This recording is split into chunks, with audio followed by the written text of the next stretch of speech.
আসসালামু আলাইকুম। প্রথমে আপনাদেরকে জানিয়ে রাখি, আমি এই ফাউন্ডেশনের সাথে কোনো যুক্ত নই বা অফিসিয়ালি কোনো বিষয়ের সাথেও যুক্ত নই। এই আন্দোলনে একজন আহত হিসাবে নিজের অভিজ্ঞতা থেকে বলবো। আর জুলাই ফাউন্ডেশনের যে নিয়মকানুনগুলি আছে আহতর তালিকা জমা দেওয়ার জন্য, তাদের অফিসিয়ালি কিছু নিয়মকানুন আছে, সেগুলো আপনাদেরকে জানানোর জন্য চেষ্টা করব।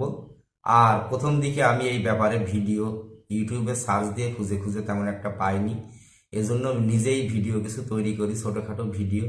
মাঝে মধ্যে তো অনেকেই আসলে কমেন্ট করেন যে ভাই, জুলাই গণ অভ্যুত্থানে যে আহত আমরা হয়েছি এর তালিকা এখনো জমা নিচ্ছে কিনা। তো অনেকে আসলে অনেক সমস্যার কারণে তালিকা জমা দিতে পারেননি, বা একবার দুইবার জমা দেওয়ার পর বিভিন্ন সমস্যার কারণে সেটি রিজেক্ট হয়ে গেছে।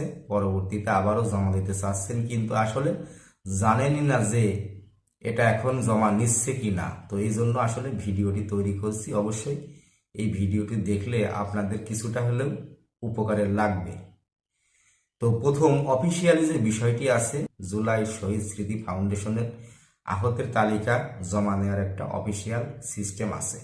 এজন্য আপনি কি করবেন, 16000 এই নাম্বারে ফোন করবেন। ফোন করলে সেখানে আপনি কথা বলে অনেক কিছুই জানতে পারবেন। তো সেখানে আসলে যদিও যেটা আপনাকে দেবে, কিছু ফর্ম দেবে বা কিছু নিয়মকানুন দেবে, এইগুলি পূরণ করে আপনাকে জমা দিতে বলবে। কিন্তু আমিও এগুলি করে জমা দিয়েছিলাম, বা সেখানে আমি নিজে সরাসরি গিয়েছিলাম। তারপর তারা কি করলো, আমার কাগজপত্র দেখে বললো, ভাই কাগজপত্র সবই ঠিক আছে, কিন্তু আপনার এমআইএস এ নাম নেই, মানে এমআইএস এ নামটা উঠিয়ে তারপর আবার আপনি জমা দেবেন। তো চলে আসলাম সেখানে। সেখান থেকে চলে আসার পর আমার যে জেলা সমন্বয়ক ছিল তার সাথে কথা বললাম। এমআইএস এর নাম দিতে হলে অবশ্যই আপনাকে সেই থানা বা জেলার যে সমন্বয়ক আছে, জেলার সমন্বয়ক থাকলেই ভালো হয়। এই আহতদের তালিকা জমা দেওয়ার বা আহতদের দায়িত্বে কিন্তু একজন সমন্বয়ক অবশ্যই আছে, মানে জেলার যে প্রধান তার সাথে কিন্তু আপনাকে কথা বলতে হবে। মানে আপনি যদি সরাসরি জুলাই ফাউন্ডেশনে জমা দেন তাহলে কিন্তু হবে না, মানে হবে যদি আগে থেকে আপনার এমআইএস এর নামটা থাকে। মানে আমি আমার অভিজ্ঞতা থেকে যেটা পেয়েছি আর কি।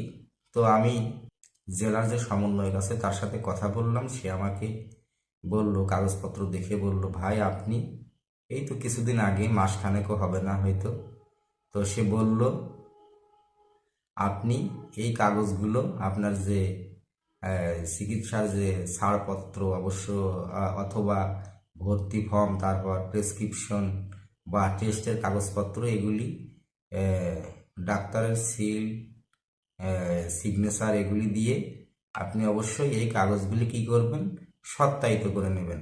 সত্যায়িত করে সিল টিল দিয়ে এগুলি তারপর আপনি কি করবেন, এটাকে স্ক্যান করবেন। স্ক্যান করার পর এই স্ক্যান কপি একটা উপজেলা অফিসে জমা দেবেন, মানে ইউএনও অফিসে। সেখানে জমা দেওয়ার পর আরও একটা কপি কি করবেন, ডিসি অফিসে জমা দিবেন। তো ডিসি অফিসে জমা দেওয়ার পর অবশ্যই আপনি রিসিভ করে নেবেন, মানে ওইটার আবার একটা ফটোকপি করে আপনি তাদের কাছ থেকে রিসিভ করে নেবেন। আর রিসিভ না করলেও সমস্যা নেই, দুই জায়গায় দুইটা জমা দিবেন। আর জমা দেওয়ার পর আপনার মিটিং হয়, এই ব্যাপারে মিটিং হয় ডিসি অফিসে। দেখা যাচ্ছে সেখানে হয়তো সমন্বয়করা থাকে, বা অনেক ডাক্তার বা ডিসি সাহেব এরকম আর কি থাকে। দেখিনি যদিও এটা, তো এরকম থাকে। তারপর সেখানে আপনার কাগজপত্র ঠিক থাকলে কি করবে, আপনার এমআইএস এর নামটা উঠিয়ে দেবে। এরপর আপনি জুলাই ফাউন্ডেশন থেকে ফান্ড পেতে হলে আপনার তারা যে নিয়মকানুনগুলি বলে, আমি আর কি বললাম, যেটা 16000-তে ফোন দিলে তারা বলে দেবে। তো সেই কাগজগুলি নিয়ে আবার আপনি জুলাই ফাউন্ডেশনে যাবেন, অথবা কুরিয়ার করে পাঠাতে পারবেন, অথবা ইমেল করেও পাঠাতে পারবেন।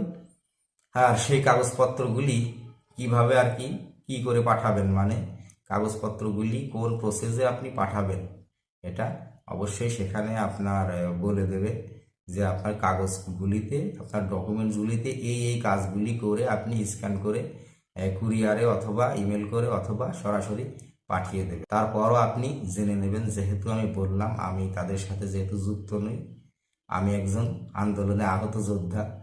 তো আমার নিজের অভিজ্ঞতা থেকে বললাম, ভিডিওটি যদি আপনাদের একটুও হেল্পফুল হয়ে থাকে তাহলে অবশ্যই ভিডিওতে একটা লাইক আর চ্যানেলটিকে সাবস্ক্রাইব করে যাবেন। সবাই ভালো থাকবেন। আল্লাহ হাফেজ।